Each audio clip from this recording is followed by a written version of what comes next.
Retomando o Evangelho capítulo 14, ninguém poderá ver o reino de Deus se nascer de novo. A conversa entre Jesus e Nicodemos, né? E Jesus explicando como que é a reencarnação para Nicodemos. Aquele que nascer da água e do Espírito não poderá entrar no reino de Deus, ou no reino dos céus. Não te admires que eu te diga, ser preciso que nasceis de novo. Por que Jesus disse isso no final lá? Porque ele, sendo um dos doutores da lei, né? um grande conhecedor das leis mosaicas, deveria saber disso. E, no entanto, ele não entende isso. Isso aí está em João, capítulo 3, versículos 5 a 7. E devemos enfatizar também em Hebreus 11:35, que as mulheres recebem seus mortos pela ressurreição. Ou seja, são as mulheres que recebem seus mortos, aqueles que morreram para a matéria em vidas passadas. Né?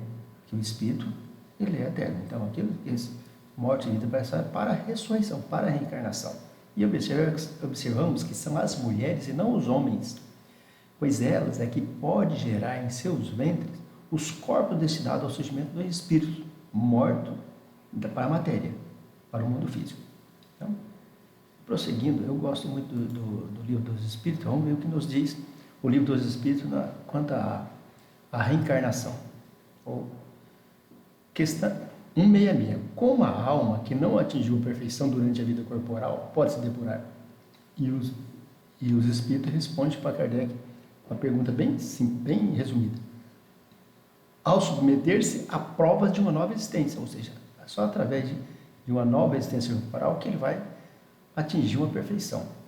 Na questão 166A, de que forma a alma realiza novas existências e por meio de suas transformações como espírito? Olha a pergunta que Kardec fez para os espíritos. Né? E ele responde: ao depurar-se, a alma experimenta sem dúvida uma transformação, mas para isso é indispensável a prova da vida corporal. Ou seja, a resposta do espírito é que é necessário a vida corporal para que nós façamos a nossa transformação, para que nós conseguimos depurar as nossas inferioridades. Na questão 166 do Livro dos Espíritos, né? 166b, Kardec pergunta: a alma passa por muitas existências corporais? E eles respondem, né? Sim, todos nós temos várias existências, ou seja, várias encarnações. Aqueles que dizem ao contrário querem se manter na mesma ignorância em que estão. E esse é o seu desejo. Então, somente aquele que não quer ouvir, que não quer entender, deixa eles para lá, deixa que eles se mantenham lá na sua ignorância, que um dia eles irão despertar para isso. Né?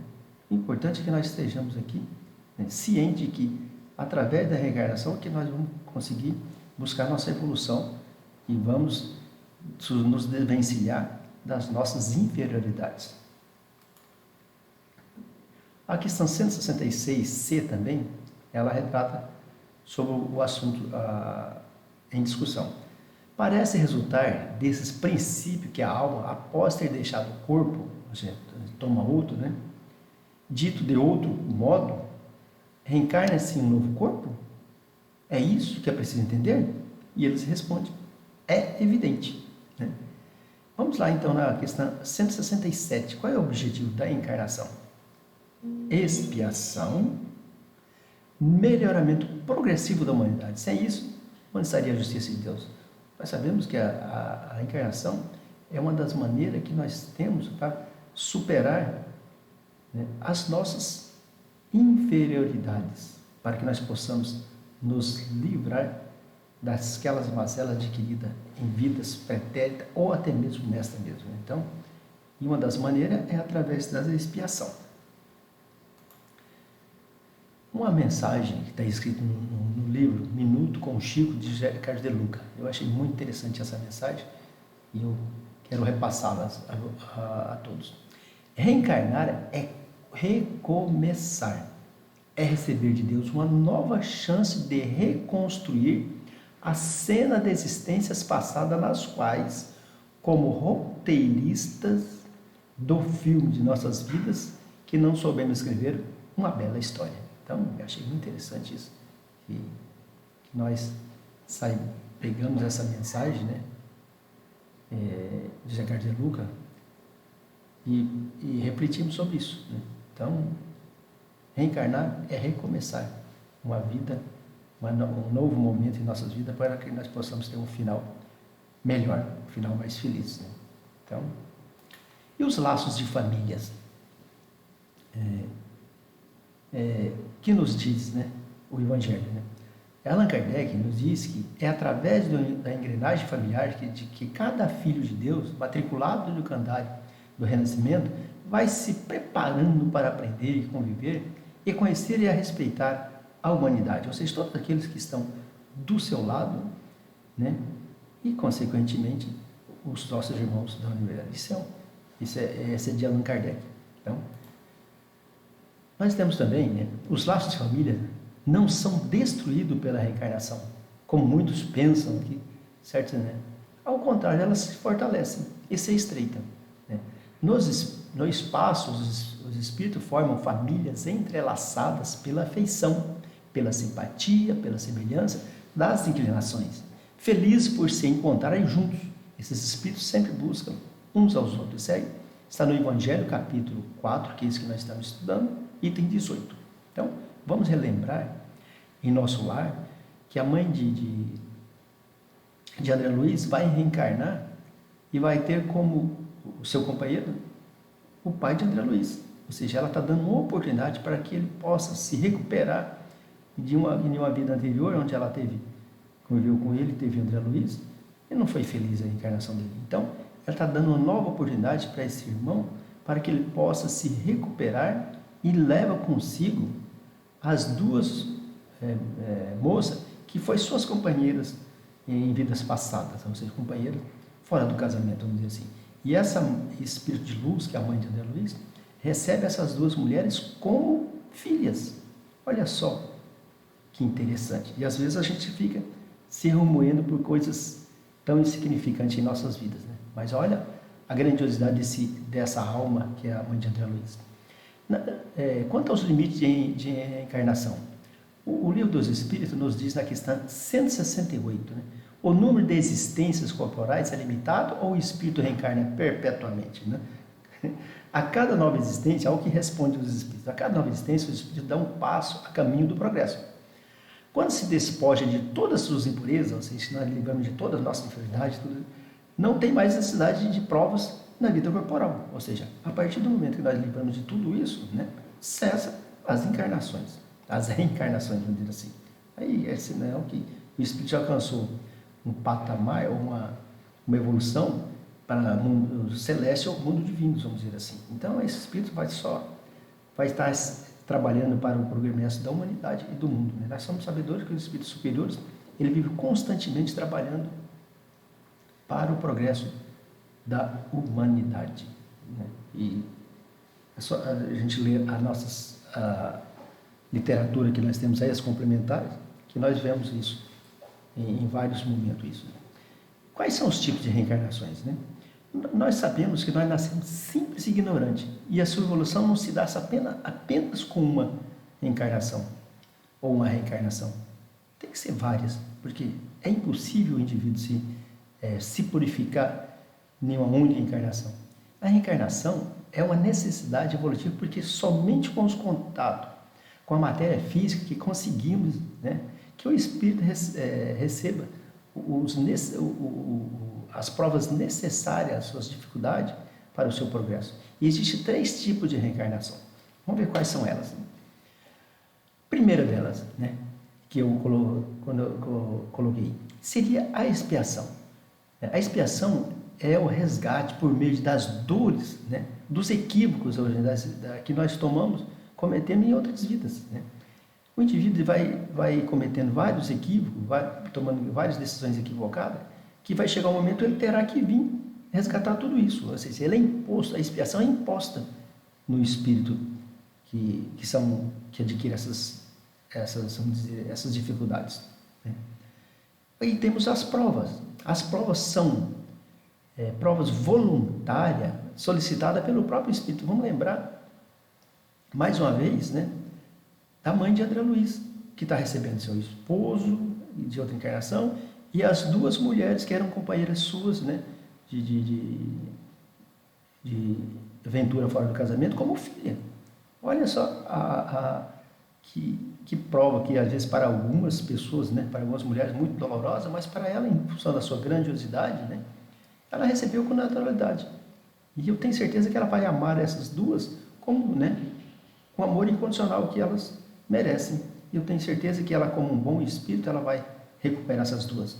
E a terceira seria a reencarnação com as missões. Vamos lembrar do nosso irmão Chico Xavier, que veio com a missão de psicografar uma certa quantidade de livros e ele acabou psicografando muito mais do que isso. Então, uma missão muito bem feita, bem, né, colocada em prática. Claro que ele tinha um mentor que era muito cobrador dele, mas a grande virtude era dele também, né? Ele tinha um cobrador, mas ele sempre aceitou o desafio.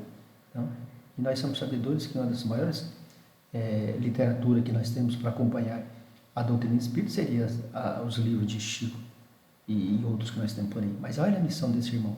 E nós não podemos esquecer que para a reencarnação, a Terra pertence ao mundo, né? A categoria de mundo de expiação e prova. E claro que nós estamos caminhando para um mundo regenerador, né? Que nós possamos estar sempre buscando essa evolução, né? Cumprindo aquilo que foi nos dado, a oportunidade de estarmos aqui nessa carne, e que recebamos as nossas dificuldades sem reclamação, sem lamúria, porque isso vai ser uma das melhores maneiras que nós estamos de aceitar as penas ou provas que seja assim, que Deus nos permitiu que nós passássemos. É um castigo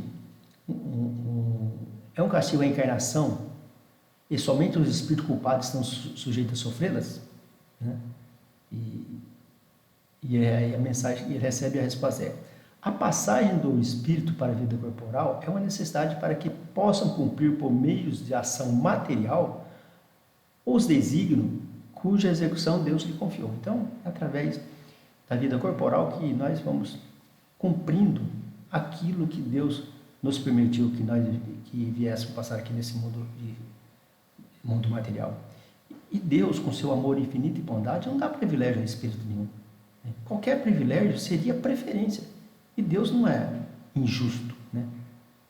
Toda preferência seria uma injustiça. Mas a encarnação, para todo espírito, é apenas um estado transitório. Quer dizer, ele recebe conforme o seu merecimento, as suas vicissitudes, e ele vai estar caminhando conforme ele aceita ou não.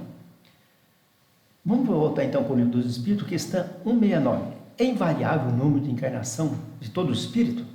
Quer dizer, aí ele responde não. Aquele que caminha depressa, vamos dizer, aceita a sua missão, né, e não foge, não escapa do ensinamento de Jesus, né, há muitas provas se ele se livra, né, porque se ele seguir o ensinamento de Jesus, ele vai recebendo a tua missão, ele vai cumprindo, e ele vai desvencilhando de possíveis, né, cada erro que ele comete, provavelmente ele terá que estar vindo para pagar isso. E quando o indivíduo caminha nas pegadas do Mestre Jesus, ele vai se desvencilhando que tem e ele não vai somando outra, né? Então a resposta, continua a leitura da resposta, né?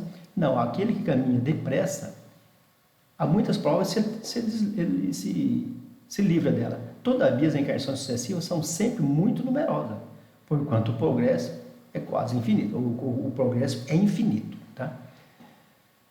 Porque mesmo depois que você não tem a necessidade de reencarnar na matéria, o ser espiritual vai continuar a sua evolução. A questão número 170 do livro Espírita, Kardec pergunta: o que fica sendo o espírito depois da sua última encarnação? Olha só, né? Uma vez que nós superamos as nossas mazelas, nossa enfermidade, não tem necessidade mais da gente estar voltando no mundo reencarnatório, né? E eles respondem: espírito bem-aventurado, puro e livre de qualquer dificuldade, né? Então, um dia nós somos fadados a isso, né? Então, o que nós precisamos é ter a consciência de estar buscando sempre isso, a todos os momentos. Então, e a questão 171, em que se fundamenta o dogma da reencarnação? E os espíritos respondem: na justiça de Deus, na revelação, pois incessantemente repetimos essa encarnação. até a gente alcançar ser um mundo, um espírito puro, como foi feito a resposta na questão anterior. O pai deixa sempre uma porta aberta para os seus filhos, né? A partir do momento que ele se arrepende do que ele cometeu de equivocado. E ele está sempre, né, oferecendo uma oportunidade para que nós estejamos sempre buscando esse melhoramento, esse aperfeiçoamento.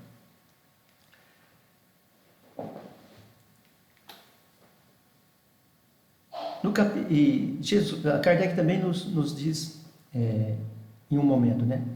Novas ideias sempre estão resistentes a todos nós. Ou seja, a gente nunca quer fazer a nossa mudança, a nossa nação. A gente fica num comodismo e não quer fazer essa mudança. Mas quando as verdades aparecem, a gente vê que nós temos essa necessidade de fazer essa transformação. Não pode impedir que prevaleça, ainda que demore muito século. Ou seja, quando nós encontramos a verdade, e essa verdade nós vamos encontrar através do ensinamento do Mestre Jesus, né? Através da doutrina espírita, que nos norteia e nos orienta, nós vamos identificando a necessidade que nós temos de estar sempre buscando trilhar no caminho do amor.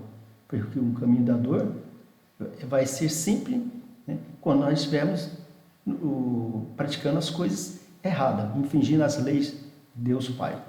E quando nós estamos no caminho do amor, né, as nossas dificuldades se tornam mais leves, mais suaves.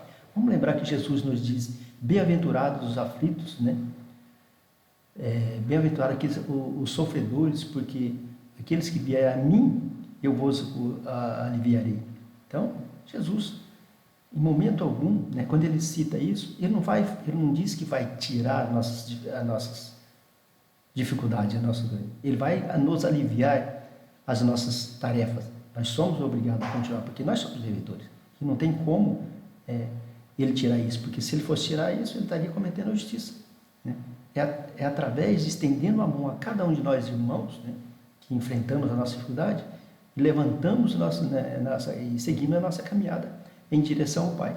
É só nós termos como Jesus, nosso modelo e guia, conforme está na questão 625 do Livro do Espírito, né, e nós termos como modelo e guia que nós estamos no caminho certo. Por quê? Nós não podemos seguir a homens, nós temos que seguir a Jesus. Esse sim, nós podemos seguir sem qualquer medo das dificuldades que enfrentar pela nossa frente. Porque, sendo o nosso modelo, ou seja, aquele que nós vamos copiar, esse nós podemos copiar. Os homens não. E ele é o nosso guia. Que seria um guia? O guia é aquele que nos norteia, que nos leva ao caminho que nós traçamos. E o caminho que nós devemos estar buscando é o caminho da nossa evolução espiritual. Porque Jesus, ele nos quer sempre bem. E tanto é que ele veio para nos levar ao Pai. Quando ele nos diz: eu sou o caminho, a verdade e a vida, ninguém irá ao Pai senão por mim, ele está dizendo a todos nós que nós podemos confiar cegamente nele. Esse sim nós podemos confiar cegamente, né? Porque ele é o nosso modelo guia e é o nosso nosso governador do planeta Terra. Esse nós podemos seguir de olhos fechados, não com uma fé cega, mas de olhos. Esse sim nós podemos confiar. Que Jesus nos abençoe, nos proteja, e mais essa oportunidade de estarmos aqui estudando o Livro do Espírito. Que assim seja.